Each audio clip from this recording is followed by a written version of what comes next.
Drug cartels are not just a problem in countries like Mexico and the US. Drugs and cartels are present all over the world, including the Netherlands, where a significant case shook the nation to its core. The Marengo trial, held on February 7th of 2020, was an important case. One odd thing was that the defendant or defendants had not been extradited to the Netherlands at the start of the trial. They were extradited more than a year and a half later in December of 2021. Nevertheless, this case was given to the Netherlands, and it is a Dutch case, as the suspect is a Moroccan Dutch criminal. The case involved the Mocro Mafia, and the unexpected betrayal of its kingpins left many people stunned.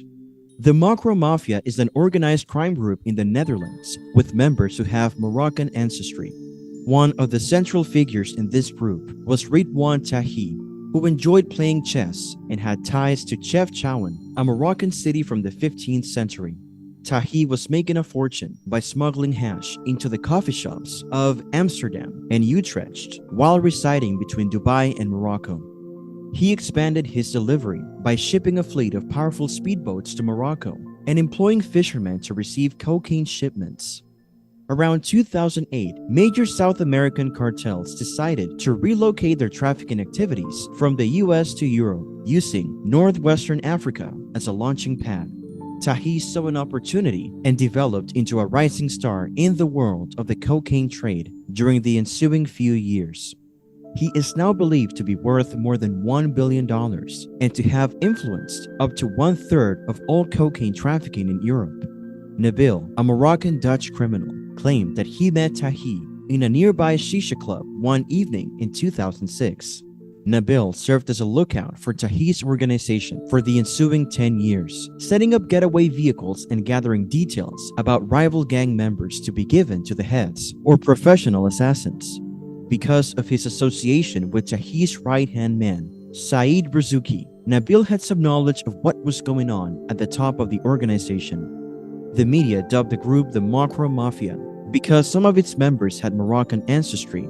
Tahi denies ever having met Nabil, but Nabil later admitted to prosecutors that when he was employed by Tahi, he saw at least 13 murders, some of which he helped plan. In December of 2016, Nabil was given the task of following a friend who was allegedly passing information to a competing cartel. Tahi, who enjoyed using colorful language to characterize his adversaries, told a colleague that the disgusting child must be wiped out. Two men in a black Audi were sent to a split-level residence in the Lombok neighborhood of Utrecht on January 12th of 2017, just before 2 in the morning. They fired multiple rounds at a man on the porch, killing him instantly. About a kilometer away from the location, they abandoned the Audi, burned it to a blaze, and then escaped. They dumped their weapons into a nearby canal. After waking up to 10 missed calls, Nabil realized that something was awry. The assassins erroneously killed 31-year-old Hakim Chingachi, a resident of the same building and scion of a gangland-affiliated family. Nabil took it personally. He knew Chingachi from childhood. After learning about Nabil's role in their son's death, the Chingachis asked him to meet. Nabil assumed Tahi authorized him to blame a rival organization for the murder.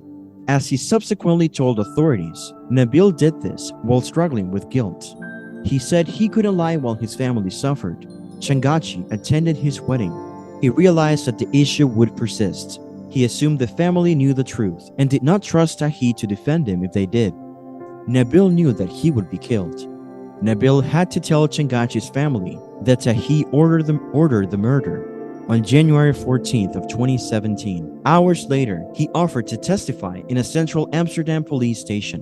It led to at least 20 arrests, the capture of one of Europe's biggest drug lords, 3 homicides, including the assassination of one of the country's most beloved public figures, and 5 years and counting of chaotic trial proceedings held in unprecedented security. The social impact on Dutch society had been significant. After witnessing all of this mayhem, a nation that has long taken pride in its tolerance of drugs is suddenly beginning to doubt that strategy. The Dutch weren't aware of how severe the country's organized crime problem had been until the Turtles crew stole 200 kilograms of cocaine from a rival gang in Amsterdam in early 2012, sparking gang violence that erupted on the streets of Dutch and Belgian cities. Contrary to popular belief, soft drugs have never been legal in the Netherlands. Instead, they have only been decriminalized. As a result, authorities are under pressure to abandon their tolerance policy in favor of one that is more clearly defined, whether that means criminalizing or legalizing soft drugs. The unexpected betrayal of the Mocro Mafia's Kingpins has left a lasting impact on Dutch society. The Marengo trial proceedings continue to this day, with no end in sight. The cases have had a significant impact on how Dutch society perceives the threat posed by organized crime and the drug trade that supports it. As authorities grapple with how to respond, one thing is clear. The problem of drug cartels and organized crime is not just a problem in certain countries. It is a problem that affects the world as a whole.